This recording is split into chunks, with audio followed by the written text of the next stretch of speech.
Okay, I want to welcome everyone to Understanding Financial Ratios.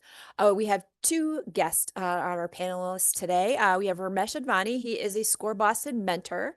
He will be giving the main presentation. And we also have Tracy Westgate from Eastern Bank. They are the sponsors of today's presentation and felt that understanding financial ratios was a very important topic. So we have both Ramesh and Tracy to take questions today throughout our presentation. But as we get going, I do want to talk to you a little bit about SCORE, just in case you don't know about all the things that we offer, because I want to make sure that you're taking advantage of all those things. As you might know, our goal is to share small business information and education with you. We do that in a couple different ways. There is the website, score.org. There's lots of articles, blogs, podcasts, previously recorded webinars, lots of great information for you to read through and sift through or listen to.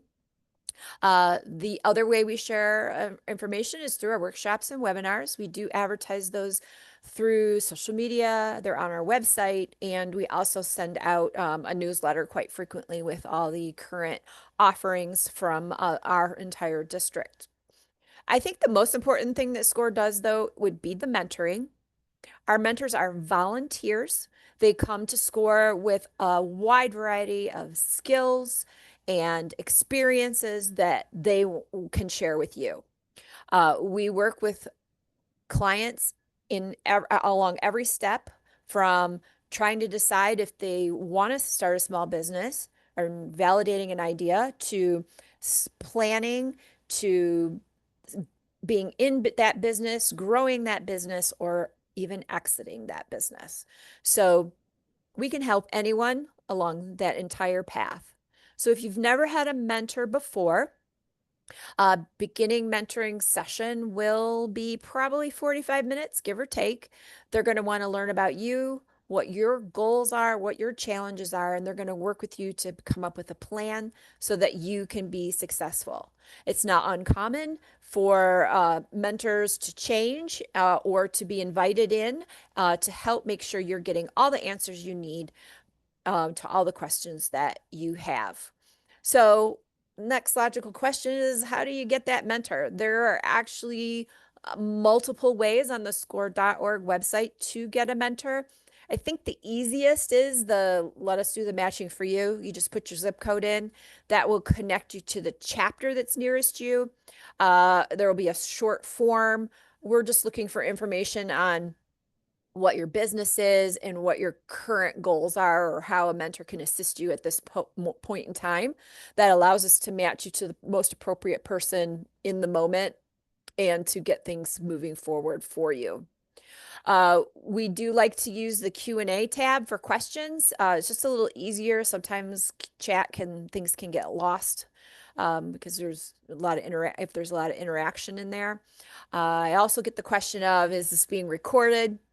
Yes, we are recording today, and it will be available in 24 to 48 hours on the score.org/Boston website.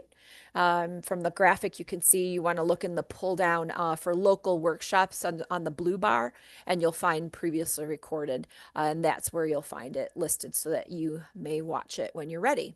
So I do want to, before we start with Ramesh, I want to allow Tracy to say a few words and introduce herself from Eastern Bank. Thank you, Tracy. Go ahead. Good afternoon, everyone. Again, I'm Tracy Westgate for Eastern Bank. I'm here as a partner for you. You guys are experts in your business and you're running your business day to day. And I'm just here to help, whether it be, answer questions for you, be able to get you to the next level, handle what your goals are, things like that. So I'm here for the whole webinar. I will put my my contact information in the chat. That way you guys have it. I know that Teresa will send it out after, but that way you have it there and you can ask me any questions as we go along. And happy to be here. Thank you. Thank you, Tracy. Okay, Ramesh, it's all yours now. Thanks, Tracy, and thanks, Teresa, for setting this up. Hello, everyone. Let me share my screen so that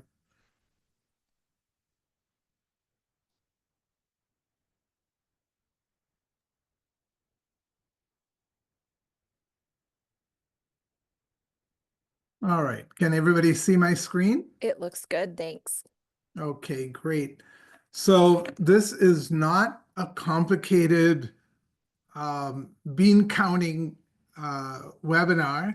It's really meant for people who are non-financial people, but uh, to emphasize that there are certain financial aspects of any business that anyone and everyone who is involved with running the show or is a key member of your team, they understand these particular numbers.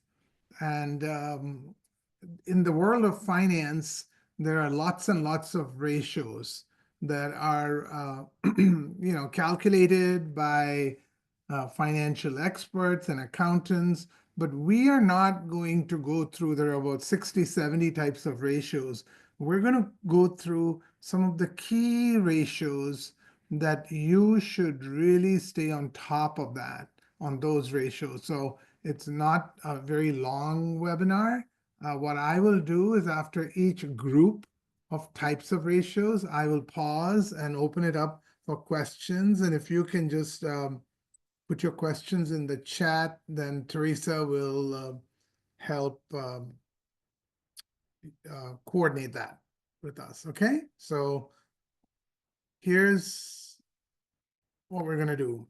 We're going to go through 4 types of ratios: liquidity ratios, operating ratios, profitability ratios, and working capital ratios. Those are the 4 categories. And in each group, I'm going to talk about 2 or maybe 3 ratios that you should understand what they are and how they are calculated. So let's get started.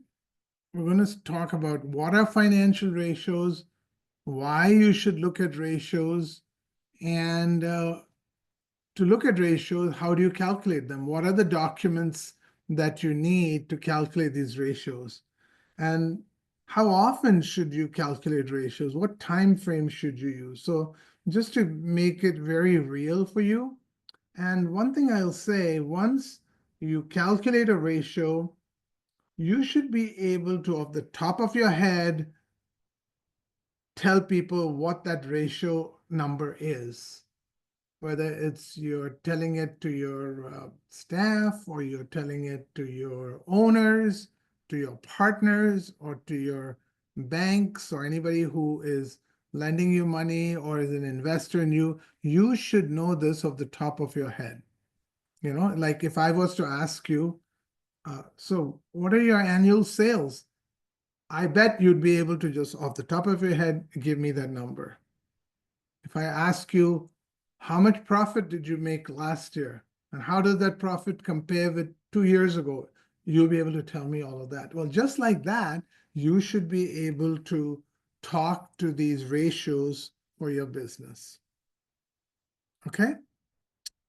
So let me get started, and we're going to start with liquidity ratios. I apologize. Let me go back. Besides diving right into the ratios, I said over here, told you about why we should look at ratios. What are the documents that you need to calculate ratios? Every business has something called a profit and loss statement, or you might call it an income statement. The other document is a balance sheet that tells you what your assets are, what your liabilities are, and what the equity is. These are 2 documents that you will use to calculate the ratios. Some ratios you'll only use maybe your income statement. Some you'd use just a balance sheet. Some you might use a number from a balance sheet and an income statement. Okay, so those are the documents that you need. And if you have seen these documents, I'm sure you've seen them at least once a year. Your accountant or your finance department prepares these documents. You probably have them online. The profit and loss statements can be produced at will almost on a daily basis. The balance sheet is a point in time sort of a document. And generally, what I would suggest, you look at your quarterly balance sheet, your annual balance sheet, and look at your quarterly income statements. And it's you're looking at those, calculate the ratios. So you don't have to try to calculate these things every day. It's like saying, oh my God, what is my stock doing? I'm going to go check the stock market every day. No, you don't need to do these ratios, very frequently. And as far as the time frame, besides, like I said, you can do this once a quarter and calculate them once a quarter.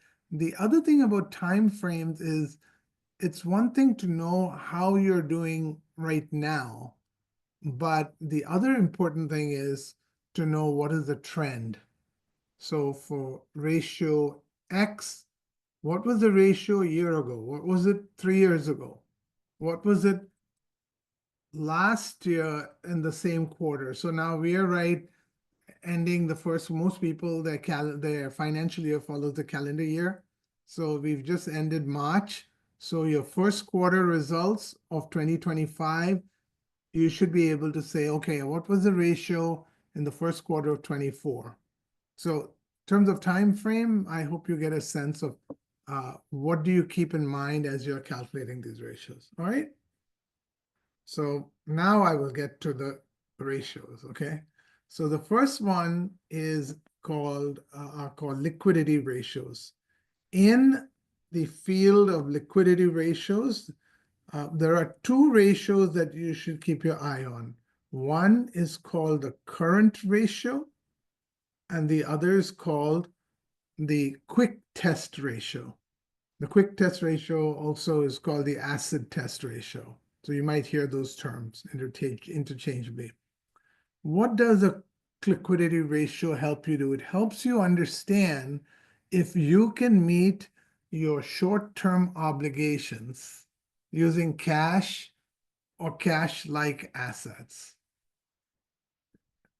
I don't have to give you the definition of cash. You know what cash is. The cash is what you have in the bank. Cash-like assets are assets that on your balance sheet, just under cash, your bank account cash, you will see those assets. The most common ones are they also could be called, they're called marketable securities. So if, for example, your company owns stock in another company, that stock can be liquidated and converted to cash, because our markets are open, stock is traded every day and can be converted into, so those are cash-like assets. Another cash-like asset is inventory, and we'll talk a little bit more about that. Now, why is it important for you to understand your liquidity ratio? Or for that matter, any ratio. All that the ratios are doing are giving you a sense of direction, giving you a sense of how things are going in your business. All right? It's not something that is cast in concrete. However, it gives you an idea. Are you headed down a path of bankruptcy? Are you headed down a path of default? How are you doing versus other people in your market, the competition? So if your current ratio is X and your competitor's current ratio is Y, and you go like, X is not as good as Y. Why is that? What is it that I'm doing? And so it'll give you an indicator of what to look at when you're looking at these ratios. Who else looks at your ratios? Bankers. Tracy is one of them. Analysts. If your company is traded as a publicly traded company, the analysts who look at uh, publicly owned businesses, and creditors. So if you're going to somebody to borrow, they will look at your current ratio and your quick test ratio. All right. So I'm going to talk about how you calculate your current ratio and how you calculate your quick test ratio. Not complicated. All you need to know is arithmetic divide, subtract, add, multiply, that's all. Those are the four arithmetical functions you need, okay? The current ratio, if you look at your balance sheet, and on your balance sheet, you will see your current assets. If you divide your current assets by your current liabilities, that number is called the current ratio. Well, what should this be? You should try to keep your current ratio greater than 2, or at least greater than 1.5, 1.5. If your current ratio is less than 1, so just think about it, the two numbers are current assets and current liabilities. If it's less than 1, your current ratio is a fraction. That means your current liabilities are exceeding your current assets, which means you're not solvent. And that can be a problem. It's just a matter of time before that gets you into real trouble. So that's the current ratio. What is the quick test ratio or asset ratio? It's taking all your current assets, subtracting inventories from your current assets, and then dividing that number by the current liabilities. Inventories are a part of current assets, and all of those numbers are again on your balance sheet. To calculate liquidity ratios, all you need to do is look at your balance sheet. So let me just tell you a little bit about what are the things that go into current assets. And on your balance sheet, there will be a subtotal of your current assets. There's current assets and long-term assets. In the current assets, you have cash, you have marketable securities, and you have inventories. Current liabilities, again, you'll have on your balance sheet. On the right-hand side of your balance sheet are your current liabilities and your shareholders' equity. And the current liabilities are different from long-term liabilities. And your current liabilities are things like your payables, your payroll, etc. And you should be able to, you don't have to look at each individual number, just look at the subtotal of the current liabilities. Your quick test ratio should also be at least 1.5 or more, or at the very least 1. So why does this tell you that this is a quick test ratio? Like I said, anything that you can liquidate very quickly is what you're trying to get a handle on through liquidity ratios. Inventories that you could have a fire sale on inventories. You could give them away, but all of that takes time. So, which is why it's the quick test ratio is a more immediate explanation of liquidity. Okay, so current ratio and quick test ratio. Let me stop here and see if you have any questions on liquidity ratios. I don't have any questions posted at this time. Okay, thank you. So I will go to the next set of ratios. The next set of ratios are operating ratios. And in the area of operating ratios, there are two operating ratios that you need to keep your eye on. The first one is the operating profit percent ratio. What is your profit percent? How much profit are you making?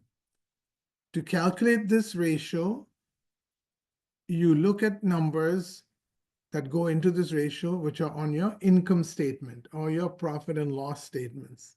On your profit and loss statements, you will see the top line is sales dollars. And another line that you will see is your profit before taxes or miscellaneous income. So on your profit and loss statement, the first thing that's listed are the numbers related to your operations. And when you subtract out your costs from your sales, you will get the profit before taxes. And you will also get the profit before anything that you get from miscellaneous income. What is miscellaneous income?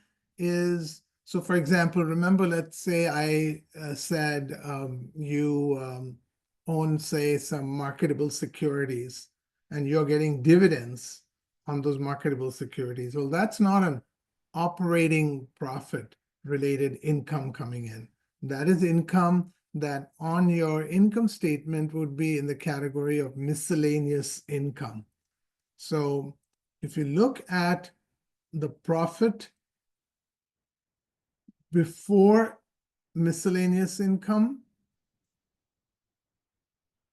and then take out the taxes after that, then you get net profit after tax. But what I want you to think about is the operating profit percent is taking your sales and taking the profit as the line just below your costs and calculate that as a percentage. So if that percentage works out to 20% or 30% or whatever, that tells you what your operating profit percent is.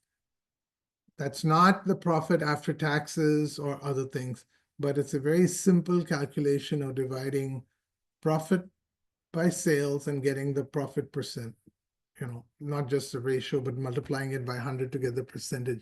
Now, what does the operating profit percent help you do? It helps you determine, first of all, are you making enough of a profit? And if you are not, what are some of the pricing strategies you might want to pursue from a marketing standpoint to raise the sales number? The higher the sales number, the higher the profit percent. Or what can you do to reduce your costs?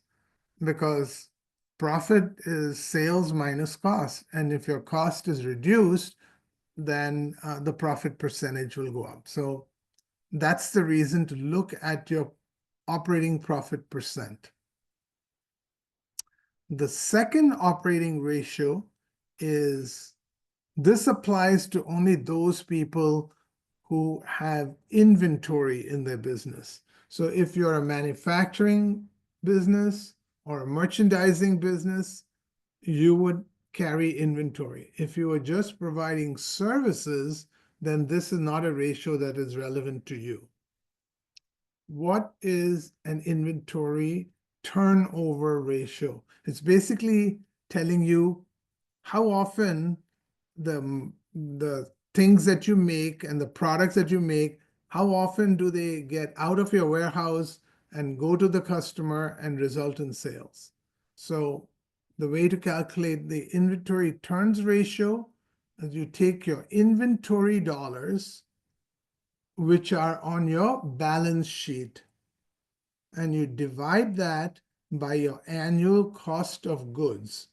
Where do you get your annual cost of goods? You get that from your income statement, from your P&L. So this is a ratio that you have to use both those reports in order to calculate that.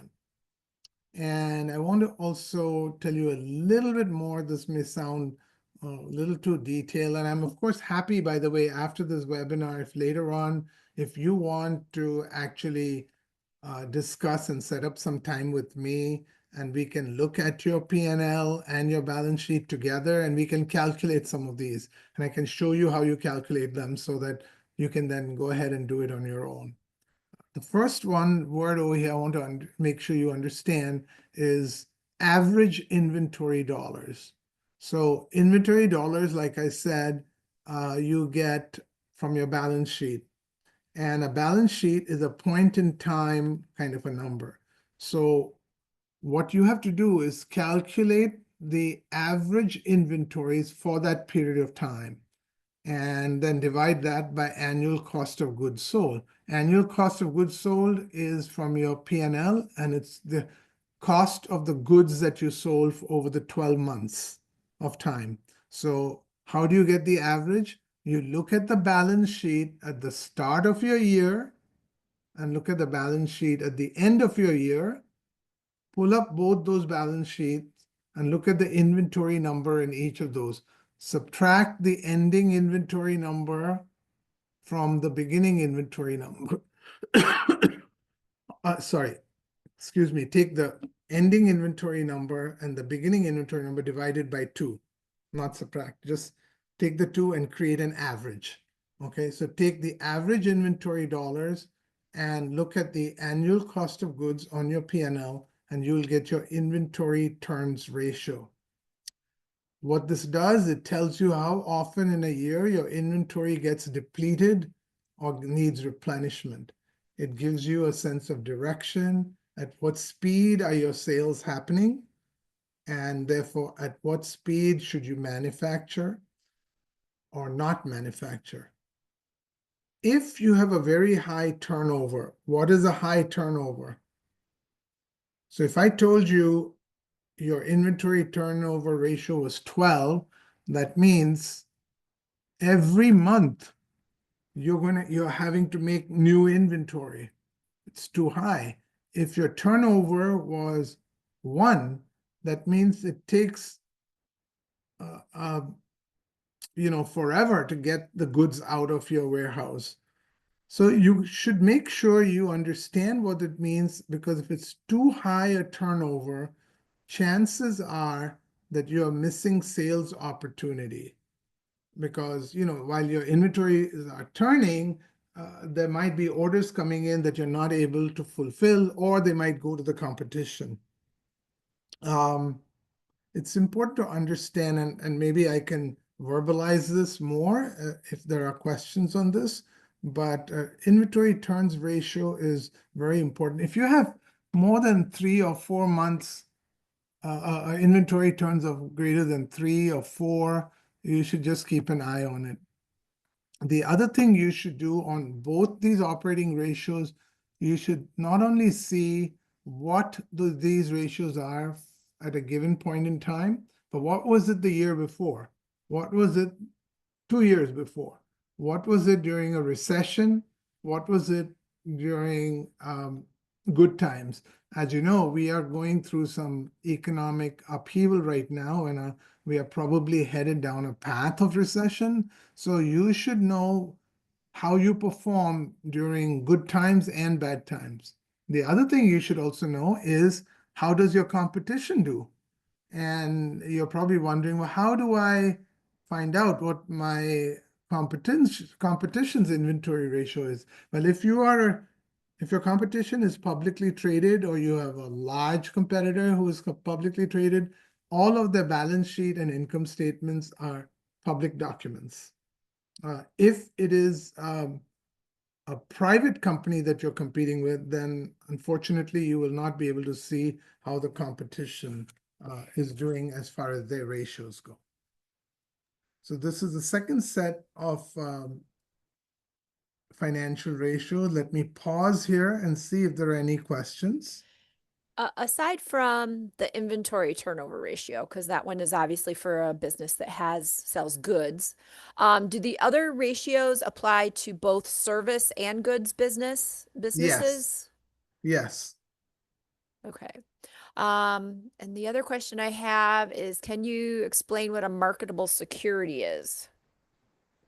A marketable security is a certificate of deposit, but the most common one is shares. Shares of another company.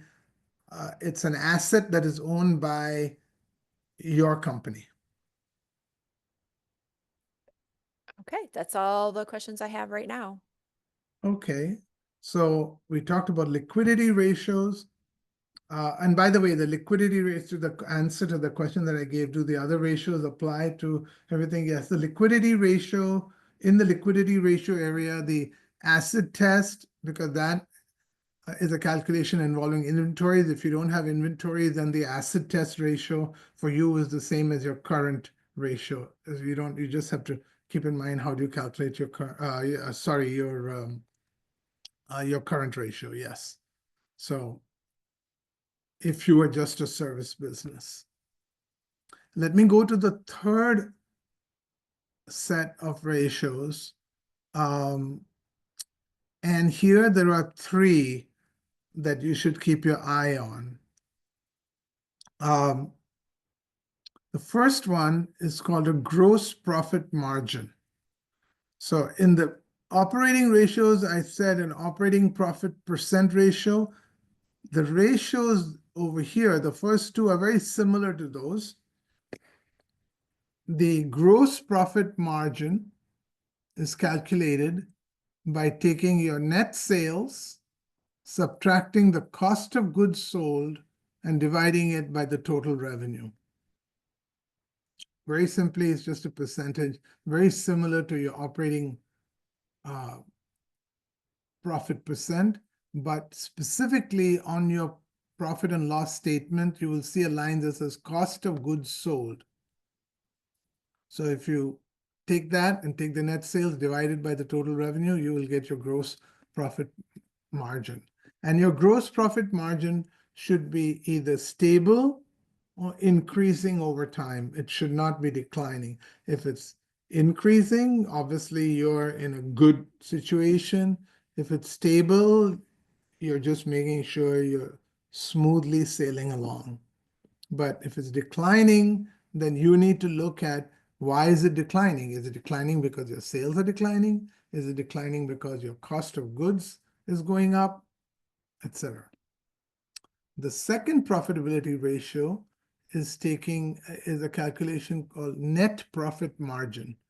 Net profit margin is something which, especially if you're a publicly traded company or you talk to banks and all, they will look at this number, the net profit margin, very carefully and often.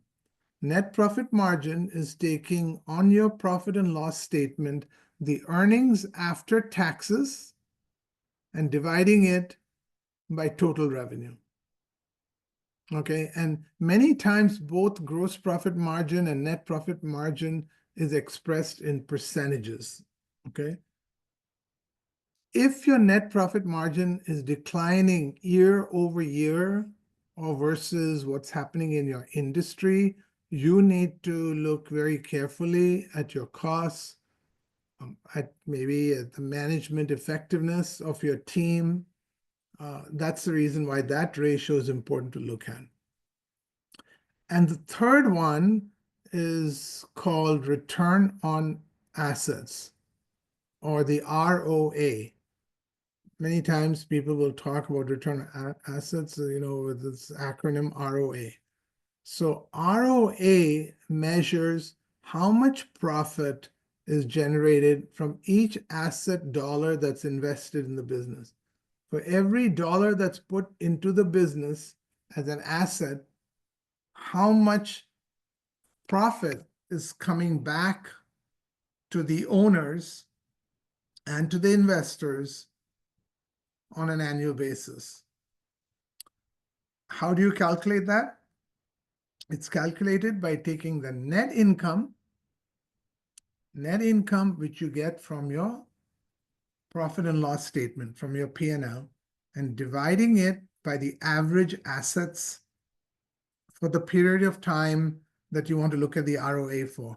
And again, average assets, you take the beginning assets and the ending assets and divide by 2, and you'll get the average assets. And if you take the net income and divide it by average assets, you should be able to say what the ROA is. And ROA, the return on assets, is a well-established ratio that is known to people for a country, for a geography, for an industry. And so certainly there are like standards you should be able to do. It's basically saying, what is the return on my investment that I'm making? That's what an ROA is. Manufacturing businesses usually have a lower ROA compared to service businesses. But it's important not to compare your ROA with somebody who's in a different sector. Focus on your industry and your ability to produce those products or services. So those are 3 profitability ratios. I'll pause and see if there are any questions. Sorry about that. I don't have, oh wait, oh, I'm sorry. One just came through. How is revenue different from earnings? So the word earnings is used to describe a profit or net income. Revenues is the top line, earnings is the bottom line. Okay. That's all the questions I have. Yeah. We care about both, by the way, the top line and the bottom line. Okay. Um, Sorry, I hope I maybe I didn't mention for the return on assets, you will get the profit number from your income statement and you will get your assets, average assets from your balance sheet. Okay. The last set of ratios I'm going to talk about, the two ratios involving working capital. What is working capital? Working capital is probably the lifeblood of your day-to-day operations. Measuring working capital gives you an indicator. Are you on track managing the cash that you have in order to run your business? So if you just remember nothing else, it's probably, forget what the accountant says. It really keeps an eye on what's going on with your operations. So the first ratio is called the gross working capital. It's very simply taking your current assets from your balance sheet, subtracting your current liabilities from your balance sheet. That's your gross working capital. The more you have, the less you will have to borrow when you need the cash, even though somebody might be happy to lend you the cash. But it's better to have more cash and to be able to fund yourself internally. The second working capital is called debt to net worth. This is very simply taking information from your balance sheet, all from the balance sheet, the total liabilities on your balance sheet, and dividing it by the shareholders' equity. So, on a balance sheet, there are assets on the left-hand side, and on the right-hand side, the liability and shareholders' equity. Taking the liabilities, dividing it by shareholders' equity, and that's your debt ratio. If your debt ratio is lower than 1 or 1.5, lower, not higher, lower, it says that you are not relying on borrowing, and that is good. If it's a higher ratio that says that you are very dependent on not on the earnings that are generated from your operations and retained by the business, reinvested in the business, but you're relying on outside money by going to a bank or a creditor to get debt and to borrow.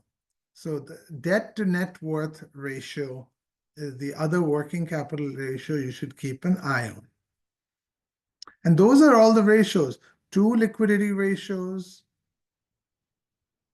two operating ratios, three profitability ratios, and two working capital ratios. Any questions on this last one? I don't have questions on that last one. Okay. Also, this last slide, because in the past I've got questions. What can you tell us what is a typical ratio, either in my industry or in companies? There are three different URLs, which when you do after the workshop, as Teresa said, the slides would be there on our website. You can just go in and look at the last one is Suffolk University. The first one is City University of New York. They have the library and the library guides. They will give you information on these ratios under those names, and you can look at it, and also gives you, industry-wide or how, current ratio may look A in one industry and B in another industry. So Um, that's all what I have. We have plenty of time, but I will open it up. And Tracy, if you would you like to make some comments and uh, share with your thoughts or the bank's thoughts on these things? Oh, I'll let you go ahead. I do have a Tracy question, but go ahead. Oh, sorry. Yeah, if you, I'm just here to answer any questions and then I'll kind of talk after. So if you want to ask the question, that's completely fine. Okay. So if you're looking for, if you're in business and you're looking for a loan or a line of credit, which of these ratios matter? Do they matter? How important are they? Uh, they absolutely do matter. Yes. So in order for us to lend, we are, I'm going to do my own calculation there, but your net income, you want to make sure that there is a profit there. We add back depreciation and interest that I'm able to run the calculation to see how much they can qualify for.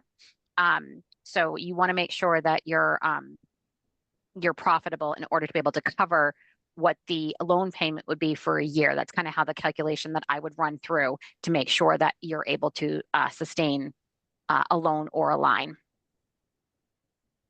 Okay, great. Thank you. Has anyone else, if you have any other questions, please get those into chat or the Q&A now and we'll get those answered. And For Tracy, nonprofit, oh, go ahead. I have a follow-up question. To this thing that you just said, what you would look at when you calculated, Mhm. would you, if somebody came, would you look at just how the past 12 months are doing, or would you look at 2 years or 3 years worth of that particular kind of a calculation?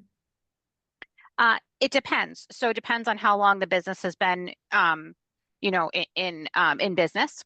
So as an example, if we're talking about like a first loan, we need to have 1 year of a filed tax return. We actually have a special running right now. So I'm sure most of you on the call know that May is Small Business Month. So as an example, what we're doing to help all of our small businesses is we have what we call an express loan program, and it's up to 100,000. All we would need is your most recent corporate tax return. And you're going to look at that top page. You're going to look at that first page there, right? So you want to see annual revenue. And then at the bottom, it's going to say your net income. As long as the net income is $1 in profit, we are able to lend up to 100,000, going on 50% of what your annual revenue is.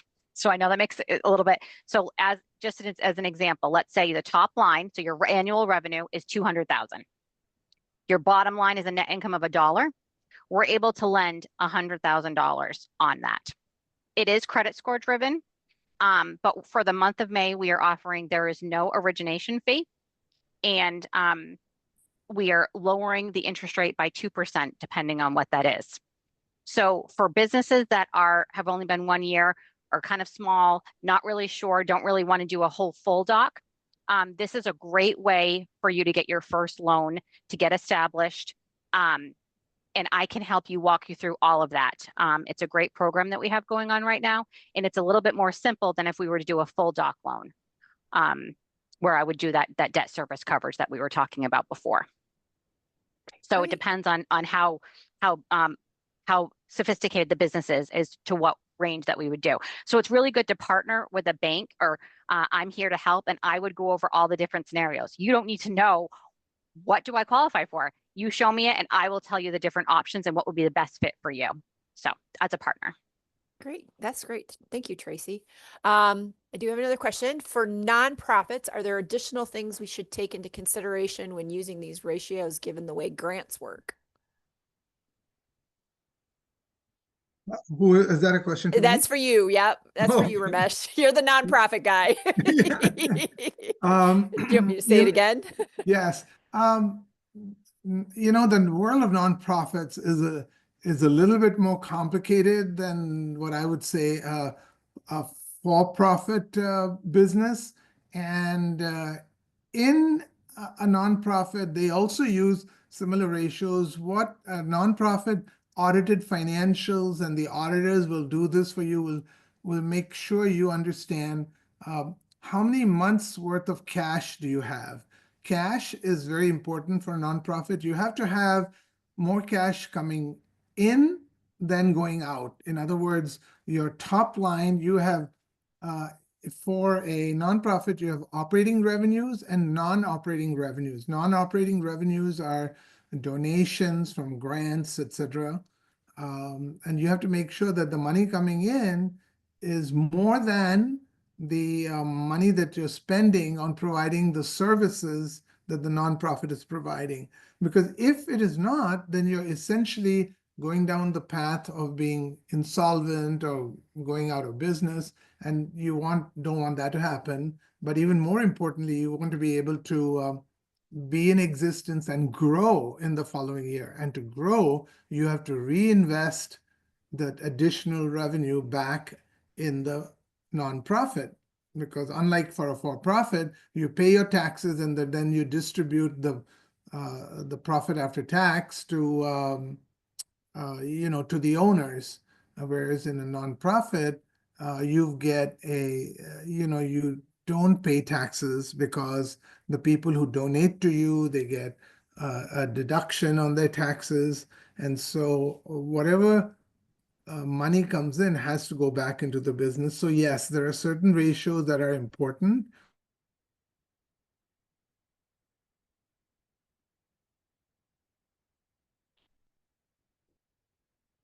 Oops, he just froze for me. Yeah, I think he did freeze. Oh. Um, what until he comes back on, I'll tell you. So we do lending for nonprofits as well here at the bank. And what I look at is we're going to look at the change in net assets and net profit, meaning that the beginning of the year, we're going to look at for your 2025 budget for nonprofits, and we're going to look and see what 2024 was, what they started with for their the net assets, and then what they ended with, and then the difference there is what I can use. And again, we wouldn't be doing the tax, so there's a little bit of different ratio that I would be looking at for it. But yes, we do lending for nonprofits, whether it be a small line of credit to help them until the grants come in. The grants are going to be used as your income, so we would need a list of the incoming grants for the year as well. Okay. I'm not sure. This might be a question you could take, Tracy. This person is looking at acquiring an existing franchise. Are there specific ratios that are maybe more critical than others that he should be looking at? And if so, why? Yes. So when you're purchasing a business, especially a franchise as well, there is going to be a significant cost, right? Because you gotta buy into the franchise. So we would need to see the entire franchise agreement. For any sort of business acquisition, we would partner with the SBA for that. So I can walk you through all of those pieces as well. But they're going to need 3 years of projections based on what the historical business was. So we're going to want historical financials and also as well as a 3-year projection for any sort of business acquisition. And then the franchise is there to kind of help boost the business. They're going to be there to support you. So we would go through that whole franchise agreement as well, make sure that everything was in your benefit as well, in order to get the loan to purchase that. So happy to answer more specific questions for this customer as well. Okay. Do you by chance know if there are tools or software that will calculate these ratios and trends for you over time? By chance?